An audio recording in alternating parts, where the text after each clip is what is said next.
All right, the class of 2024 National Baseball Hall of Fame was announced today. Well, Jim Leyland, we already knew was going in from the other committee. That was announced, I believe, during the winter meetings. And then the other three, Joe Mauer, Todd Helton, and Adrián Beltré. Congratulations to those three. I think that those three are Hall of Famers. Adrián Beltré, 95.1% of the vote.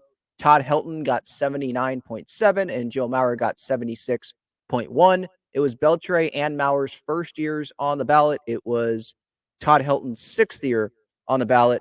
Billy Wagner, Gary Sheffield just missed out. Same thing with Andrew Jones. He got 61.6%. Gary got 63.9%. It was his 10th and final year on the ballot. Billy Wagner, his ninth year on the ballot, 73.8%. He was the closest to getting in. He could get in next year, probably will get in next year because of how close he was.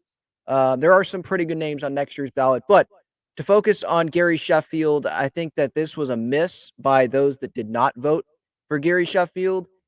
The PED thing, like I'm someone that is against PEDs, and so I don't vote for I would not vote for A-Rod. I would not vote for Barry Bonds, guys like that. But Gary Sheffield, he never used it during a season, trying to play for a season in season. He used it once, did not know that he was using it. He was working out. I think he had just had surgery or something on his knee. There was blood going down his knee, and he was given it to him. So it's not like he picked it out. It was given to him by, I think, a trainer or something. And he didn't know that the cream had a steroid in it.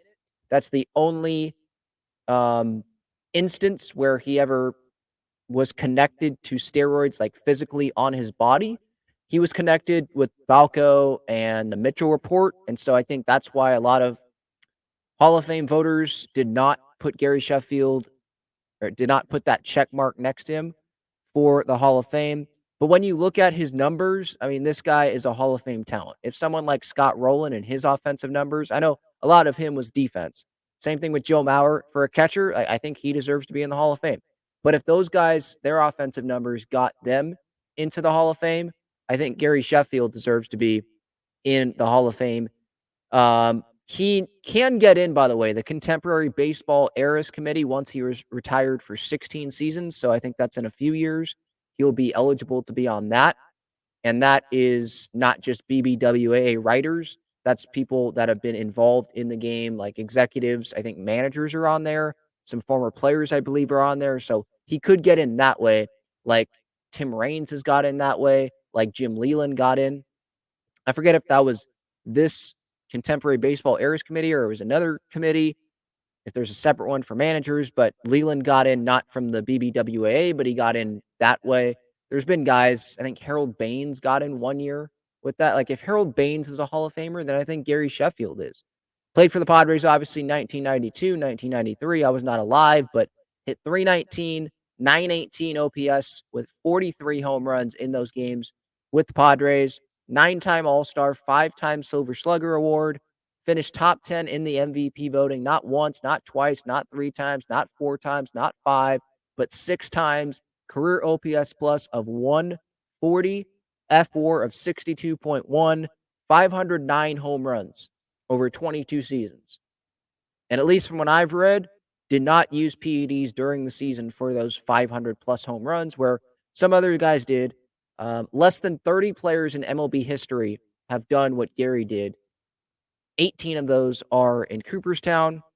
And I'm talking about those 30 players are those less than 30, those that have at least 500 home runs. And some that aren't are guys like Albert Pujols who are not eligible yet, or someone like A-Rod, who obviously isn't in. He's still on the ballot, still has plenty of years left, but he is nowhere near the 75%. So let me know your thoughts. Do you think Gary Sheffield deserves to be in the Hall of Fame? I mean, when you look, he was pretty much the best or definitely one of the best players on every team that he played on, right?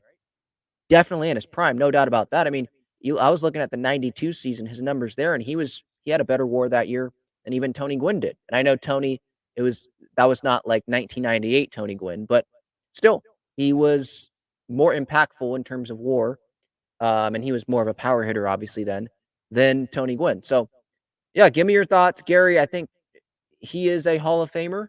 I think Beltré, Helton, and Mauer, those are guys that I would have voted for as well. I probably would have voted for Andrew Jones, Billy Wagner. I would have definitely, I don't have the stats in front of me, but I would have really thought about that one.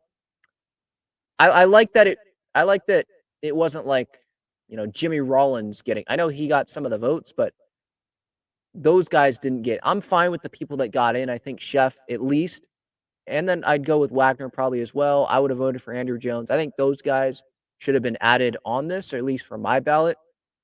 But at least the guys that got in were not wrong selections, in my opinion.